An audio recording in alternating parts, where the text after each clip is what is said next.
Hello and welcome to Ula Tea Leaf Readings. My name is Lenor and tonight I'm going to be reading your tea leaves. This is a horoscope for Sagittarius. The Sagittarius is your solar, lunar, ascendant/rising sign. Then this is a message for you. Okay, let's get started.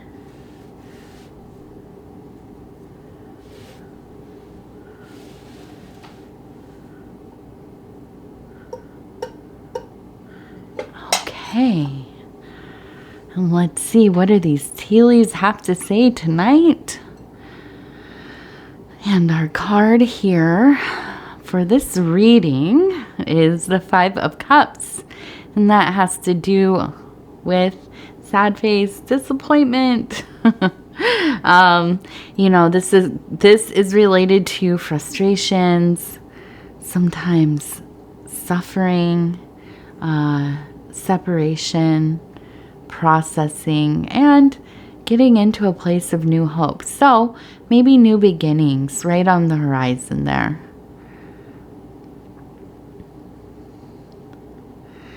As I like to say, and I think in my videos pretty often, none of these cards are good or bad. It just really has to do with your interpretation, the situation that you have going on, and and just how it kind of resonates with you.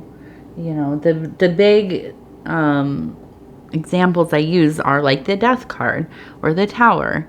Yeah, I mean, they have kind of sometimes a scary connotation, but it often means kind of like the relief of a blockage in your life.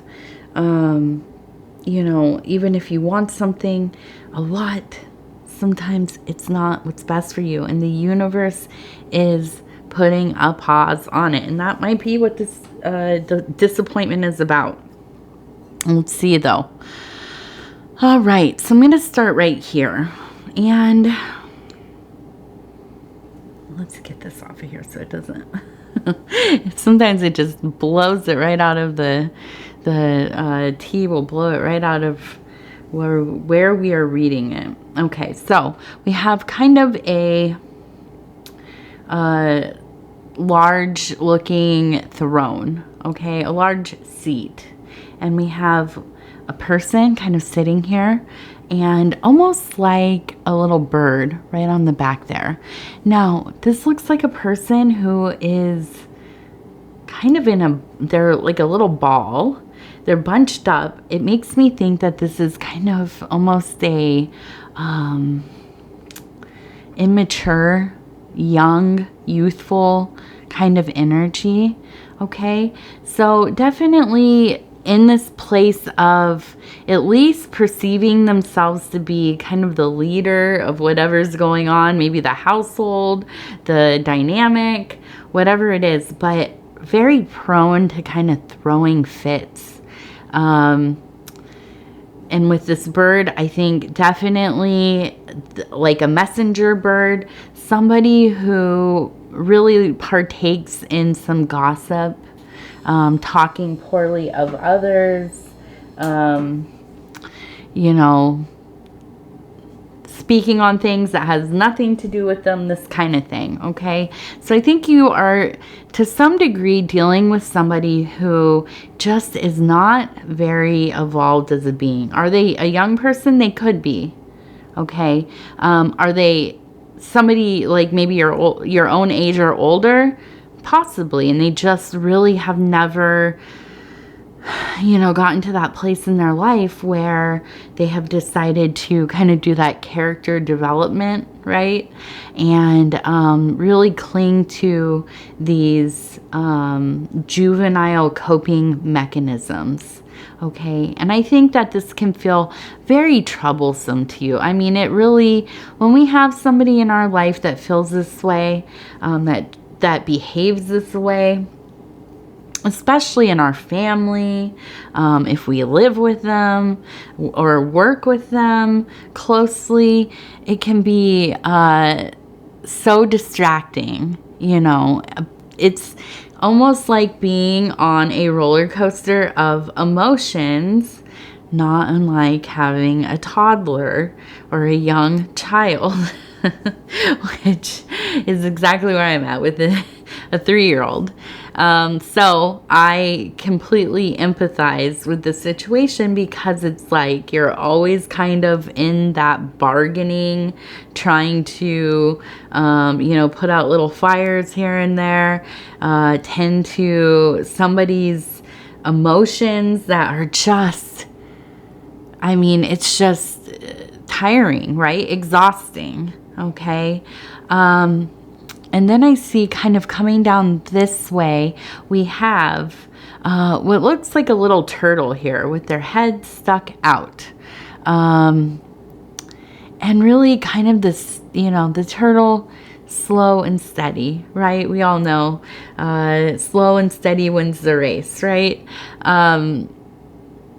I think that, although this can be very disruptive to your life, you go at your own pace. You're good at doing that. You kind of just stick to your own thing. You stay in your own lane. And we've talked about this a lot with Sagittarius, right? You are kind of a natural caretaker, mediator, somebody who maybe is in some kind of medical field, social work teacher, something like this. You take care of family members maybe.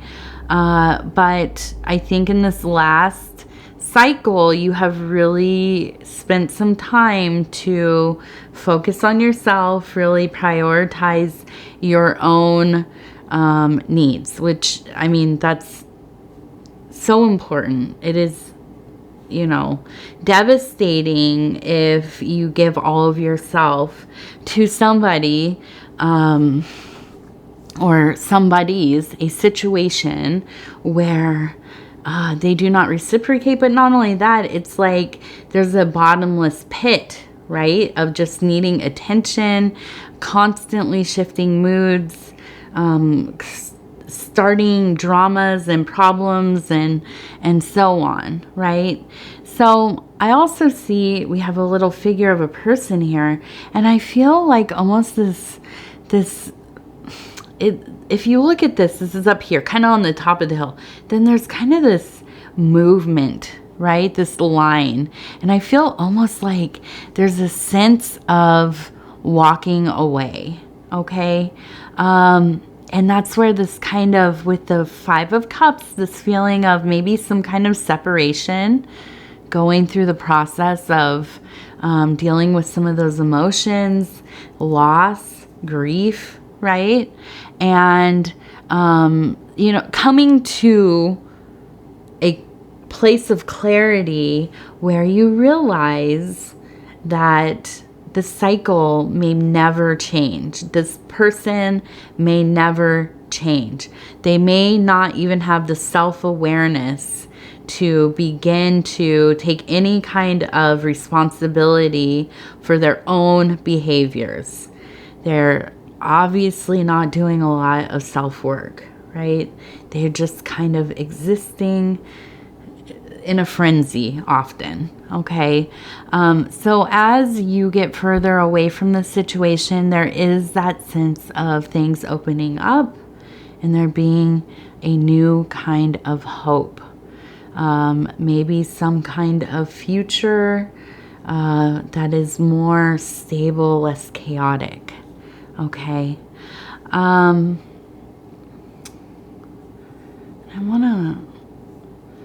want to look up here, and this one's interesting to me too, because we have, it looks like a mountain and then a person standing at the very tippy tip right here.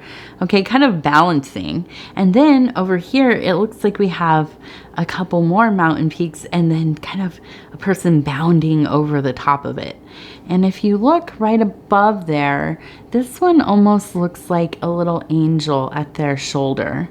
Okay, so I feel like this is so much about these different states of kind of this ordeal, right? Sometimes it's like a balancing act. Sometimes you just get to the top, the peak of being ready to go on, and, you know, you just kind of freeze there.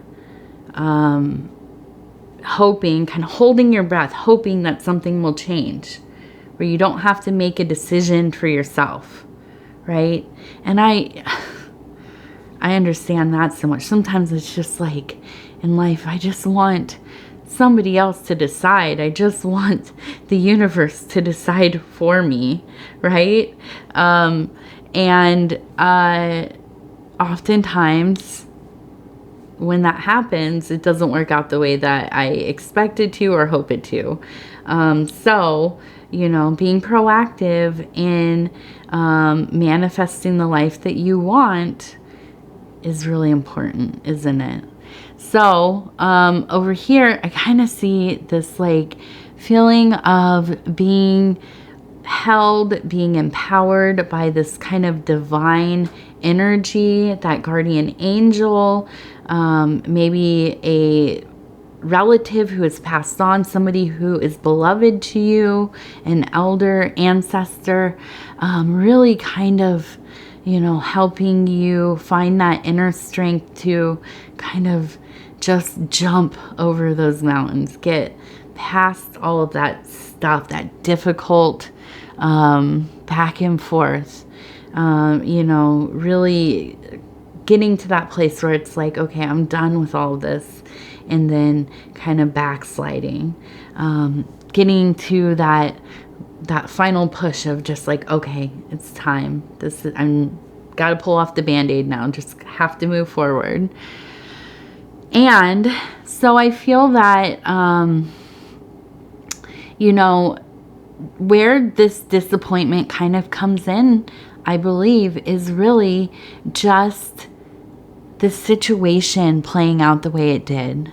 Okay? It's disappointing when somebody just can't get it together. It's disappointing when somebody is, you know, toxic, narcissistic, all about self all of the time. And then you get into a situation where you know, you love them. There's obviously good qualities about this being, right? Or you wouldn't stay close to them. And this could be a parent, a sibling, a child, you know, somebody, a spouse, a lover, a best friend, whatever it is. But, you know, it's hard as time goes on and you grow. You're growing as a being, evolving. When you do something wrong, or you know, hurt somebody, you take ownership of your behaviors. You try to do better. But then when you're faced with somebody who just doesn't even see their fault, that can be just, you know, not only is it so painful, when you are around it enough, you almost kind of get into this hypnotic state of, this is a normal way to live. This is a normal behavior. A lot of people are like this, so it's okay, you know.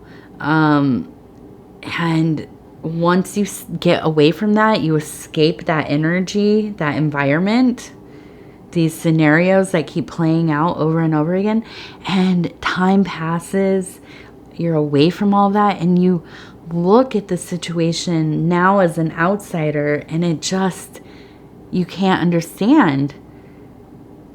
How were you involved in that for so long? How could you not see that this is just not healthy? Well, it's because you're in it. Right? When you're in the thick of something, it feels like that's the whole universe.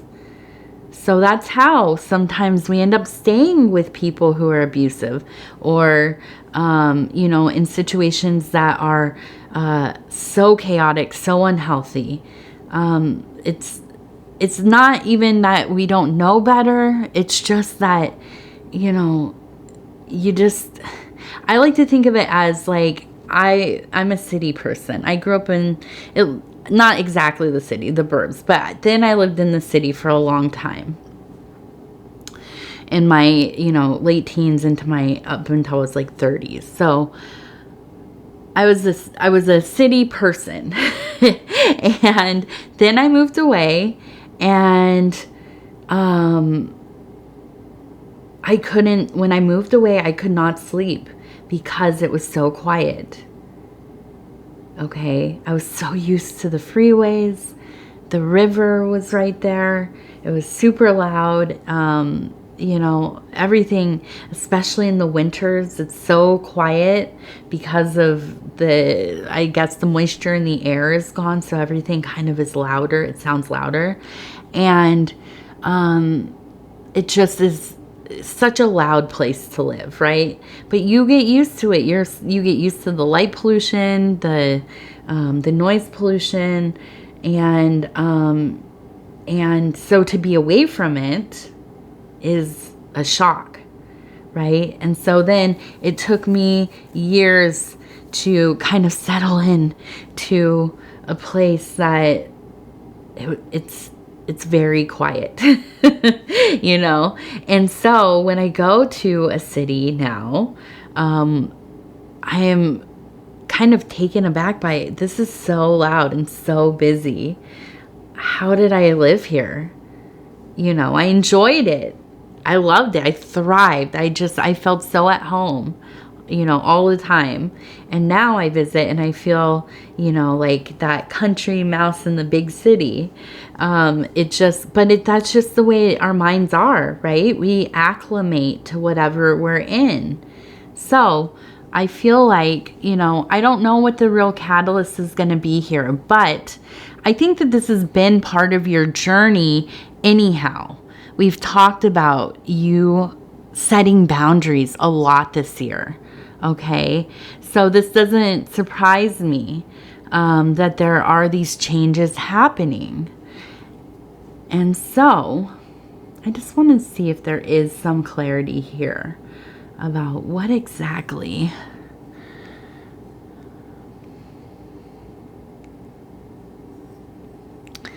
and I almost feel like I need a drink.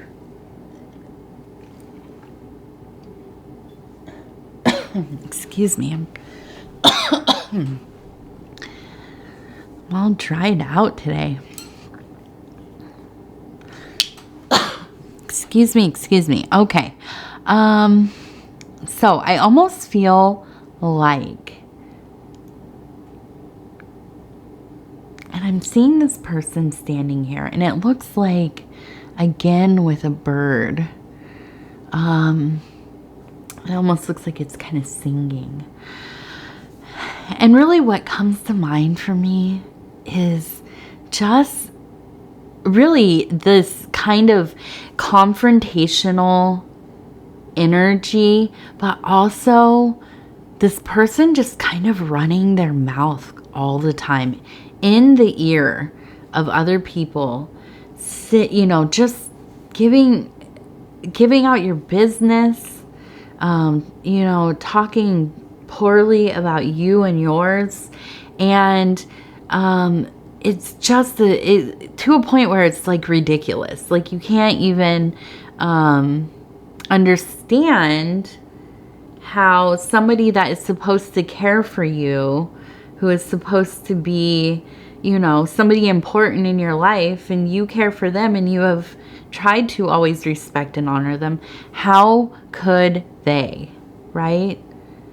And it's not the first time. It's not like this is just out of the blue. It's, something they do, and then there's the confrontation, and then, they try to kind of make up for it a little bit, but usually I imagine not a lot of apologies or anything like that. And then it just kind of cycles back into it. So I think you're just literally tired of it. I think you just don't have it in you anymore to keep on with this. Okay, and I want to look at... And this one looks like we have kind of a flower or a cactus growing. We have like it looks like the moon to me. And then down here, and I want to see if I can kind of, there we go. And then this one looks like something like a dog, some kind of canine or coyote. This is in that spiritual space. So when I see the coyote and this kind of almost desert motif, for me, this is almost always this idea of being in a place of a very stripped down emotionality, very raw. You think of like people who go to the desert to find God, people who go to the desert to suffer, right? Because physically it is very uncomfortable, right? And it is so desolate and arid. There is not a lot of distraction except for your own physical discomfort. Okay, so this is really that really this divine suffering in some ways. Now, this doesn't have to be literal, okay? But then we also have these canine, coyote, fox, these kinds of consciousness or intelligences and things that really are directly in line with this kind of altered consciousness, this kind of shamanic in between, something or someone who can walk between the worlds, something that is going to present itself to you in visions, okay, in the dream world, within the spiritual work. And I feel that through this kind of crisis of well, you know, an ending, a separation, and grief, there's this vulnerability to this kind of sadness that happens, especially when it's like been dragging on and on and on. And then there's finally an end. And there's just a feeling of depletion, weariness, being kind of torn apart and laid open, right? And so I feel that it's like your heart is just open and accepting to that kind of higher revelation, higher guidance, okay? I feel that this would be a good time for meditation, mantras, prayers, making appeals, okay? Spending time with yourself, kind of just pouring out the rest of these emotions, letting them sweep over you, trying not to become attached to them, realizing this is momentary. These are transient feelings and emotions, okay? They're not who you are. This kind of treatment by somebody has nothing to do with your value, who you are as a person. This is about them. And then your separation from this person in your life, or at least the prominence of this person in your life, has no reflection on who you are as a being, the value of you as a being. Okay, where it does, though, is that you do care and honor yourself enough that you know that you need to move on. You need to make some space. Okay. And so I think that there will be this kind of messaging coming to you. I feel that you are, you know, beloved to spirit, of course, and to this angelic presence, this loving spirit, and you are being kind of, you know, watched over and protected. And although this is, you know, painful, I'm sure, you know, this too shall pass. I promise. Okay. And let's see what we have here. We have a little bird. Okay. And I kind of see, it almost looks like a little person kind of in a robe or some kind of cape.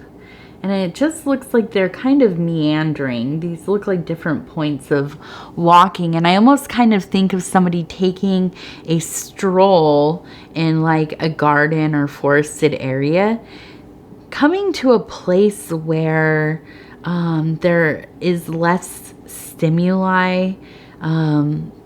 Voices are not raised. You are able to take time with your thoughts. You can look at things, enjoy them, take your time, just kind of, you know, like the turtle we saw in the bowl. Just go slow. Go at your own pace, right? Stay in your own lane. All of these things we kind of talked about, okay? And with the bird, I think, you know, this is, again, just that kind of visitation of these kind of natural intelligences there for you, okay? Looking over you, minding you, and I feel like there will be, there's a sense of feeling like almost like abandoned by the world in some ways. I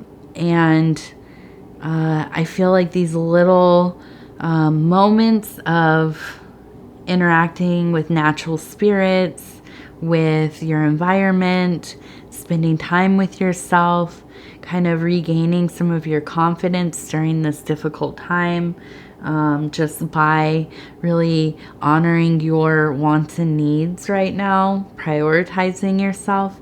These are the things that are really going to help you heal, okay? All right, so I want to thank you so much for spending this time with me, Sagittarius. I'm sorry this wasn't like the happiest reading, but you know what? To me, it is happy because it's kind of like finding that splinter that is starting to get infected, right? It is causing you much pain, and when you pluck it out and your body starts to heal, you will feel so much better. So sometimes we need these most difficult situations to arise so that we can kind of heal our lives. Okay, all right. So if you'd be so kind as to like the video, I would appreciate that so much. It helps us get into the algorithm. The channel is growing, and that is so much because of you all of your likes and sharing the video and commenting. Of course, if you want to subscribe, you can hit that little bell. It'll let you know when the next videos come out. And, you know, the commenting too. I loved reading all of the comments. It is like, I feel like I'm getting to know so many people on here, and there's just such a sense of community, and it is very loving and supportive, and that makes me so happy to be a part of something like that. And then other than that, you know, we just and I keep saying we, I know. But I just mean here at the channel. I really think of this place as kind of a family and a growing community, and so I like to be inclusive with everybody. You know, just it just, I don't know. So if you between now and the next Sagittarius that will come out in, you know, about a week, I guess, maybe a little bit less. If you want to watch your other placements, you can also do some cross-watching. And, you know, I always like to mention my husband's channel over at Dove and Serpent Tarot. You can go over there and check out his tarot readings. They're quite amazing. He's getting close to 100K subscribers. I can't even say it. I can't even believe it's just so amazing. So we're getting close to that, and yeah, it's just, everything is wonderful. So I want to thank you again, and we will talk soon.